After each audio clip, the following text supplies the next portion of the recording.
What's up, everybody? Welcome to Fantasy Sports Now. Today we're talking about the injury report as of 4/13. We do these every Tuesday and Friday just to keep up with your leagues, even just to keep up with baseball. It's good to watch these and see what's going on in the league. Stay active on that waiver wire. That's how you win leagues, guys. Anyway, if you like to jump right into the content like I do, then hit the subscribe button, and so we can get right into it right now. We're just going to jump right in. And we're starting with something that happened really last night. They put Anthony Rendon on the DL list for the groin injury. It's always funny when I don't know, maybe it's just because I'm a guy and it's a guy thing, but every time they talk about putting somebody on the IL for a groin, with left groin strain, I don't know, it's always funny. It's always funny. It just is. But it's not funny for Rendon. It's not funny for the Angels fans and the Rendon owners out there. But it sounds like he's going to be fine. It sounds like he's likely to just spend the 10 days and he's probably going to come back. Usually they undersell these injuries, like you've seen on this channel, how often they actually end up going on the IL or are out for much longer than they anticipate. But this one, I'm actually predicting that he'll be back sooner than later, and I think that's just going to be a short stint. Next is Ohtani. He seems to be our guy that we talk about every single week. He had this blister issue, and he's also got this whole, elbow thing from last year or the years prior, many years prior.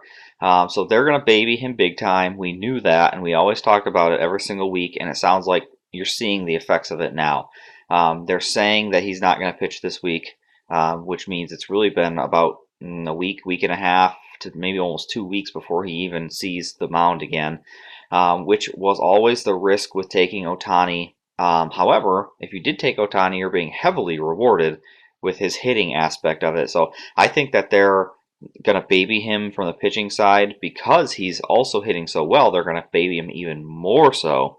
So that's an interesting one to keep an eye on. But he's not pitching this week, but he is going to continue to hit, and he's going to really continue to hit well. Christian Walker, it's one that he's got this oblique strain now. He got hit in the face by a ball the other day. So that set him out for a few days, and now he's got this oblique strain. So that's going to set him out for even longer. I'm at a point, I think, with Christian Walker that he's probably on people's bench or he's unowned at this point. I would probably be at a point from a fantasy perspective where I'm cutting Christian Walker and I'm just looking for other options. There's plenty of first basemen out there who are going to play that not have this continuing lingering, issue. If he comes back and is hitting well, then sure, pick him up. But for now, I think that he's off my benches. He's gone.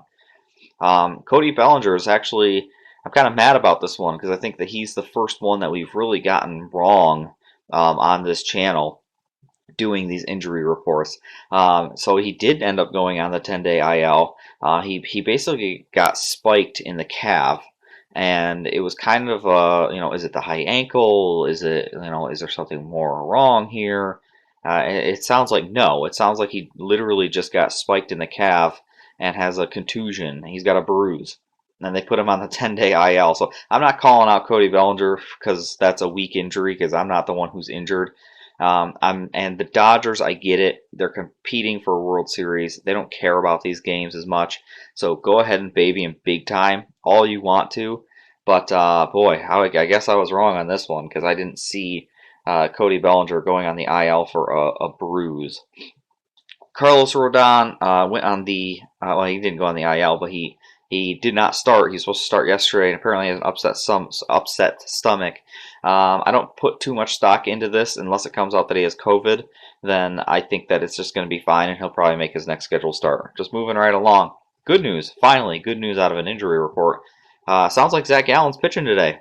So that's exciting. I don't really expect him to pitch more than probably 70, maybe 75 pitches at most.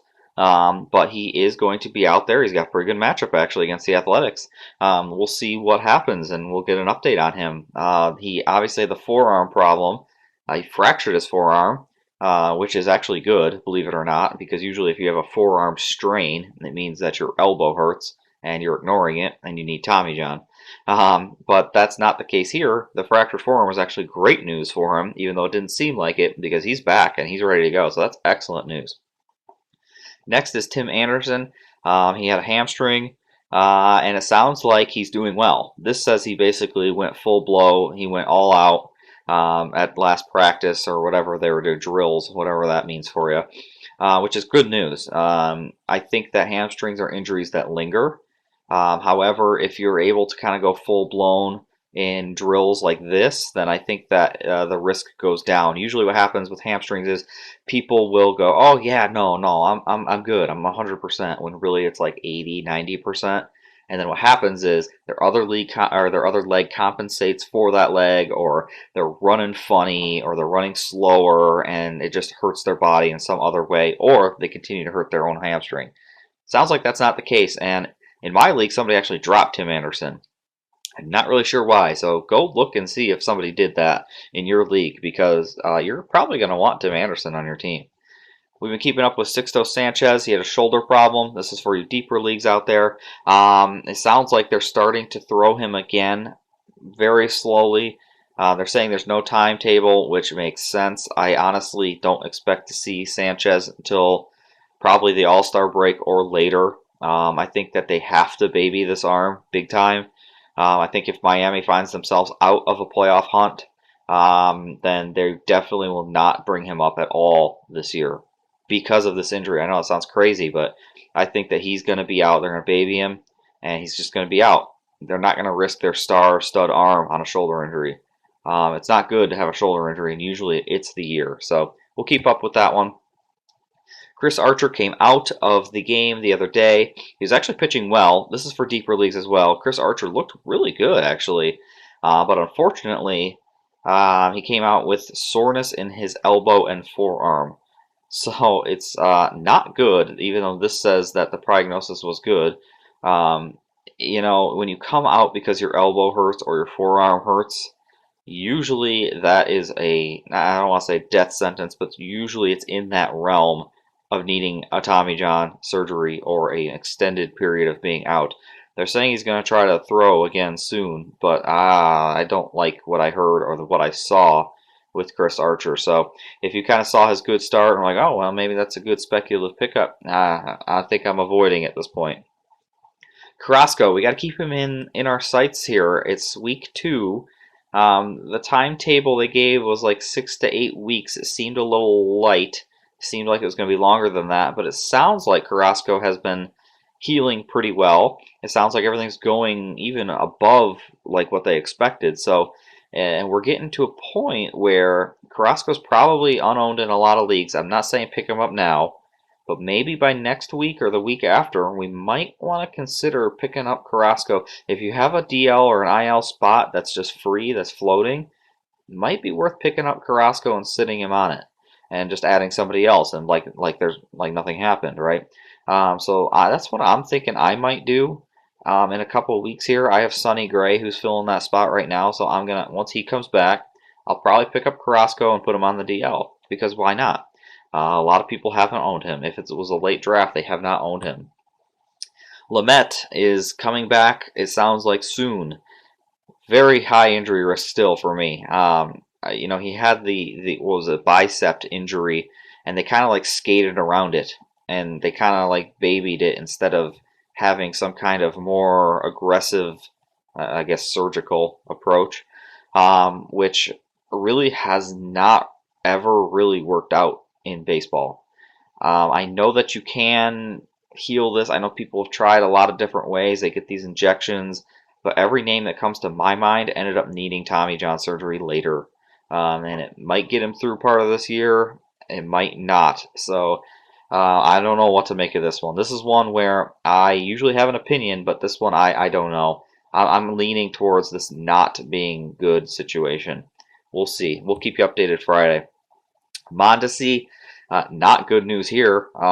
Oblique strain, and they basically said that there's no timetable. They don't know. They have absolutely no idea how long it's going to take. Obliques are brutal. It's not easy to swing a bat when you have an oblique injury. So all of us Mondesi owners are really disappointed by this, but I say hold tight. I still think he's got that potential breakout, but you're going to have to wait for it. And if he's unowned, let's think about picking him up here. Springer sounds like he is now fully healed from oblique. I don't really believe that necessarily. He might be 90%, but I think that he has this.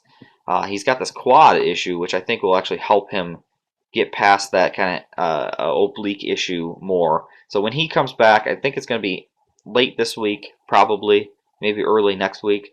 I think he'll be good to go when he comes back, and he'll be fully ready to go. I think that this extra time off will help his oblique more than they think. And that's it, guys. That's the list. So that was fun. We'll do another one Friday, and we'll see you next time.